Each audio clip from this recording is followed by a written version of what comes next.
Araka ny fanafantarantsika azy dia nandray anjara tao anatin'ilay fihaonana tampony eo amin'ny États-Unis sy Afrika i Madagasikara ny filoham-pirenena Rajonar Ramampianina no nitarika ny délégationna malagasy niatrika izany androany moa no ny farana izay fihaonana tampony izay. Eninjato tapitrisany afrikanina mbola tsy afaka mahazo ny herinaratra hoy ny sekretera-panjakana John Kerry nandritra ny fihaonana teo amin'ny mpitondra amerikanina sy afrikanina. Noho izany dia sakana lehibe ho an'ny kontinanta afrikanina izay tsy fahazoana herinaratra izay.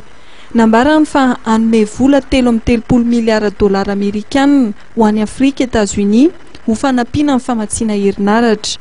Izany dia tafiditra ny fandarana asan'ny filoham-pirenena Amerikanina Barack Obama amin'ny fanomezana herinaratra ny kontinanta afrikanina ary amin'ny ady amin'ny fiovaovan'ny toetrandro.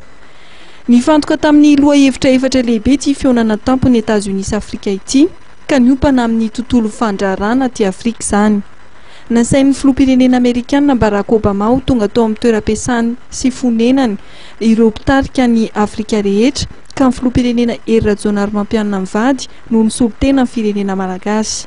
Fiara-misakafo no namaranana ity fihaonana ity izay mifarana androany fa ny délégationna malagasy kosa tsy hiverina tanindrazana raha tsy ny fahasivany volana aogositra ho avy izao raha ny fanambarana ny fiatsijian'ny Repoblika.